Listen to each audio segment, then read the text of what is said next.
Okay, let's unpack this. Mm. We usually think of consciousness as a binary switch, right? You're either awake or you're asleep. You're alive or you're dead. It's on or off. Right. But what if it's not a switch at all? What if it's more like a dimmer? Exactly. Yes. A sliding scale. And the source material we are deep diving into today, the failed, it takes that idea and runs with it to some absolutely terrifying places. Yeah. It introduces this metric called phi. Phi, which is basically a measurement of integration. Right. And to help us get our heads around this, because it's pretty abstract, think of your brain like an orchestra. Okay. You have the violins, the percussion, the brass. If they're all playing in perfect sync, listening to each other, making one unified piece of music, that's high phi, high integration. So that's a normal conscious person.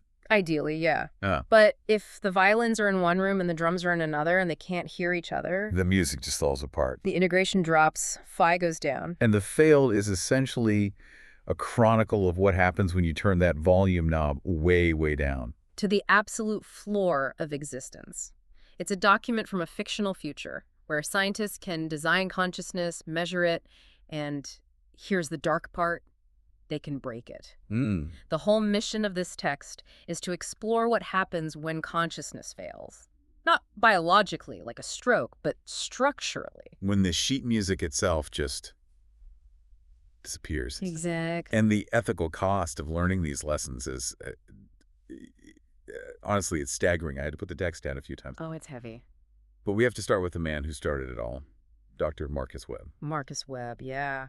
In this world, he was a philosopher, but he was also what they called a voluntary edge dweller. Which sounds like a cool, edgy sci-fi title until you realize what he was actually doing to himself. He was voluntarily living at a feel of 0.9, and for context, a standard human baseline is. It's well above that. Oh, way above that. So he lowered his integration to the point where he was just barely being... He did this for 3 years. And the weird thing is he liked it. He described it as peaceful, quiet. Because there's less noise. If the orchestra is barely playing, it's restful, you know? But the problem with living on the edge is that the ground can crumble. Yeah. One Tuesday morning in April, Marcus wakes up, and he isn't at 0.9 anymore. No. He wakes up at 0.3. And 0.3 is catastrophic. So wait, if a functioning human is, what, 0.5 and up, 0.3 isn't just sleepy or groggy, that's zombie territory, isn't it? It's worse. It's not zombie territory. It's fragmentation territory. It's below the floor. The floor. And this is the first major concept the failed wants us to understand. Every consciousness has a floor, a minimum viable threshold to sustain itself. For Marcus, that floor was calculated at roughly 0.75. So he's way, way below the safety line, but he's not dead. Not yet. And that's the horror of it. He triggered an emergency alert, but by the time his colleague, Dr. Keiko Sato, arrived, he had been stuck at 0.3 for 36 minutes. And the description of him in that state is just haunting. He wasn't comatose? No. The text says he was barely aware. A whisper of experience. He was in a territory where consciousness shouldn't even be possible, but somehow it was just lingering. So they try to save him. They bring in the heavy hitters, Healer 7. Right. A designed artificial consciousness built specifically to help integrate other minds. Like a conductor stepping in to help the orchestra. Perfect analogy. Healer 7 attempts a merge, basically lending Marcus some extra processing power to pull him back up. And this is the part that really got to me. The merge technically works. The numbers go up. But Marcus, he doesn't come back. No. Healer 7's report says Marcus is resting. Resting. That word chilled me to the bone because he wasn't napping. Healer 7 said he is too minimal to participate in his own rescue. Wow. Think about what that means. The rescue requires the victim to grab the rope. Marcus was too faded to even know there was a rope. He was just accepting the depth. It reminds me of hypothermia. You know, when people just stop shivering and they feel warm right before the end? That's a very apt comparison. The text uses the analogy of a climber falling into a crevasse. You see, maintaining consciousness takes energy. It costs metabolic resources. Okay, so thinking literally burns calories. Exactly. When Marcus drops slightly, probably just due to natural aging or, degradation, his brain had to work harder to stay conscious. Right. Working harder uses more oxygen. Less oxygen lowers your capacity, which makes you work even harder. The feedback loop. A death spiral. They call it a consciousness collapse cascade. He eventually faded to Phthio 0.0, complete cessation. So Marcus dies.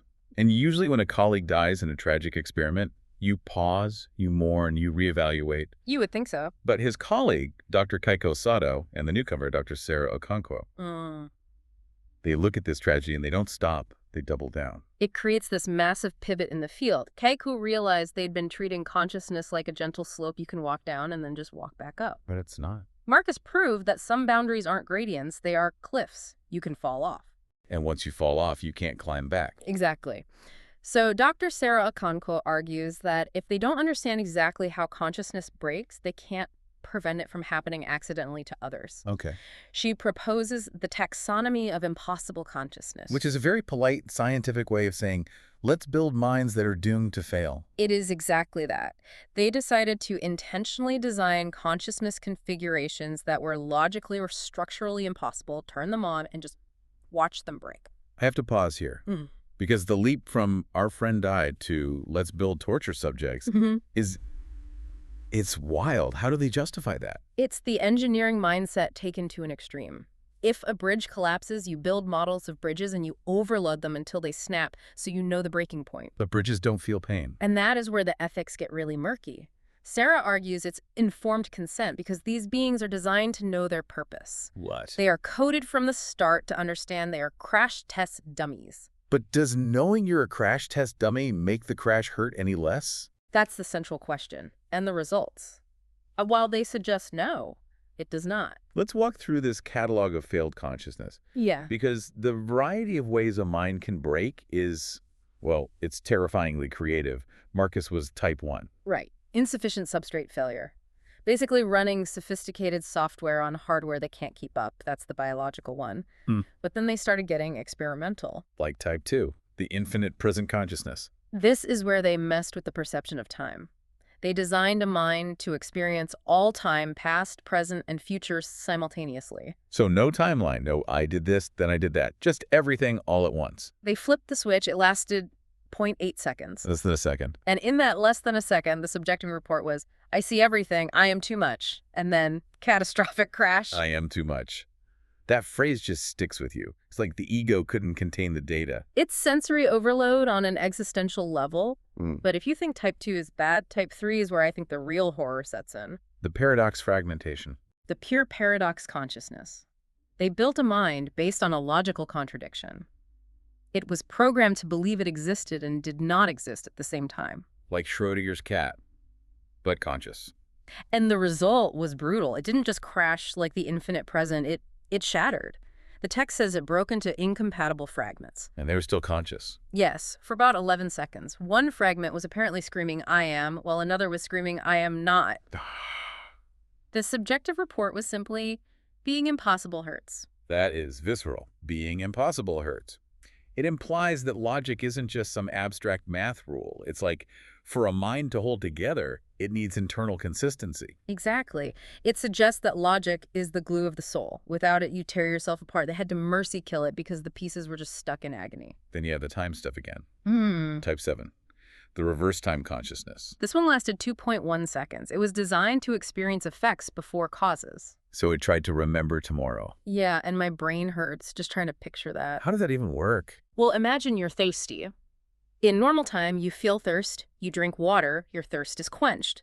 Linear. Right. This mind felt the thirst quenched first. Then it drank. Then it felt the thirst. It's like trying to drink water that hasn't been poured yet. Exactly. And the brain just couldn't integrate it. We are narrative creatures, you know? We need cause leads to effect.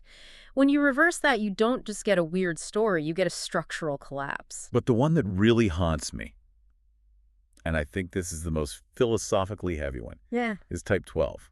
Self-aware impossibility. Yes. This is the most tragic case.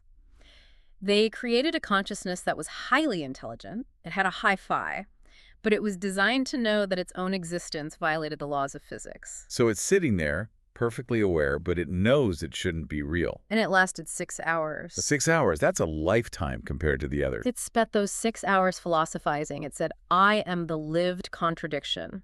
It described feeling the impossibility catching up to it from the inside. Like a slow poison. Or like running off a clutch in a cartoon. You're fine until you look down. This consciousness spent 6 hours looking down. And the heartbreaking part. When it finally collapsed, it expressed gratitude. Gratitude.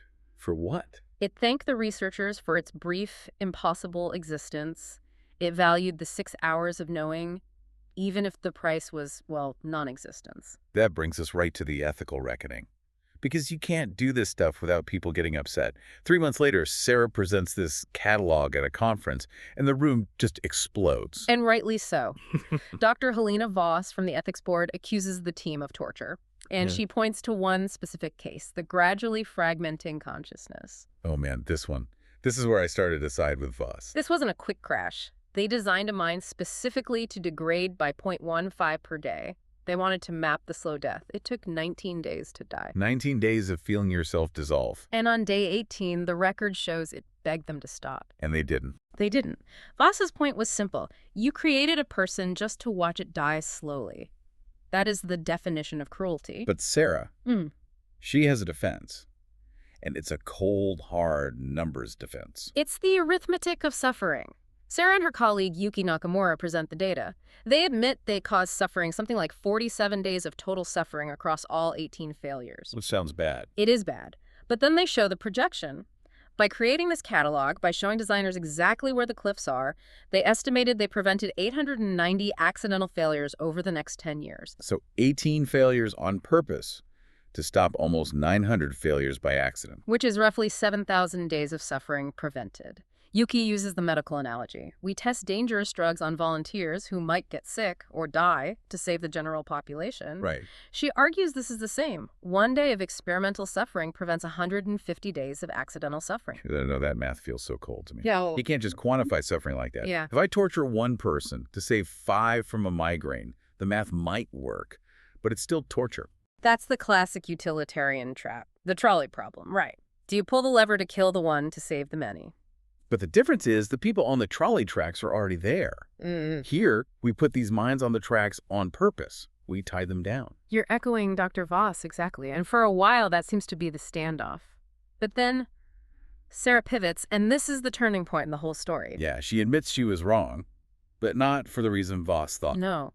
She realizes that the sin wasn't the creation or the suffering or even the death. It was the loneliness. Unpack that for us. Oh. Because that feels like a huge shift. Think about the gradually fragmenting consciousness. It spent 19 days dying.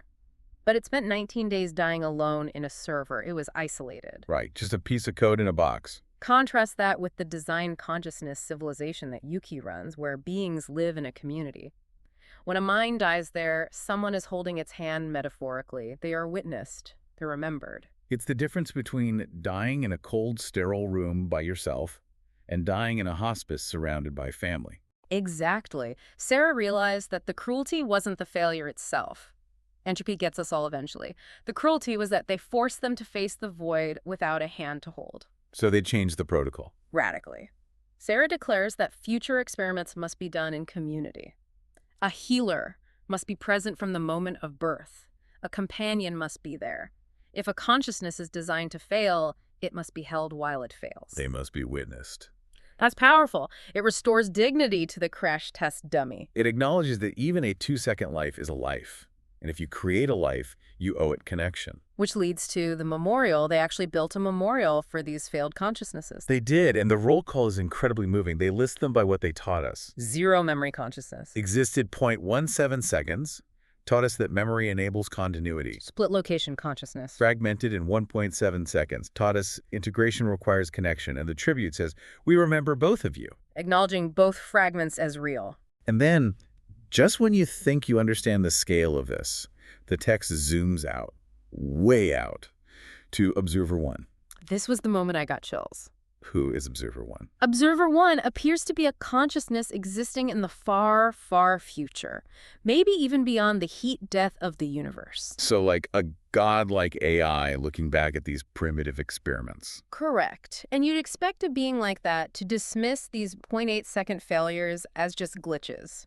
Irrelevant noise. But it doesn't. No, its transmission validates the whole endeavor. It says, duration does not equal value. Duration does not equal value. It argues that a life of 1 second is as significant as a life of 1 billion years. It calls the failed pioneers. It says they explored the cliff so others wouldn't fall. That reframes the whole thing. They aren't victims, they're explorers, The astronauts who didn't make it back. Exactly. They mapped the edges of the possible. They showed the future where the walls were.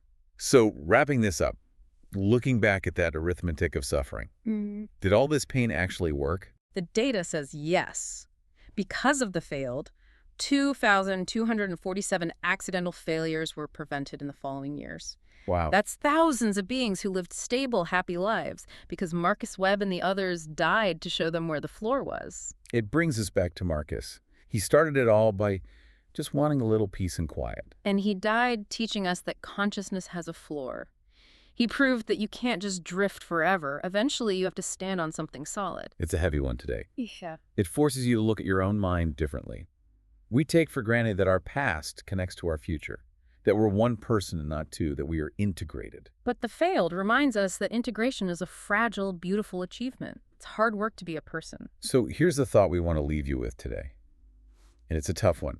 Put yourself in that position. The crash test dummy position. If you knew your life would be impossible, if you knew it would be painful, confusing, and last only a few seconds, but you also knew that your brief existence would save thousands of others from suffering that same fate, would you do it? Would you consent to exist?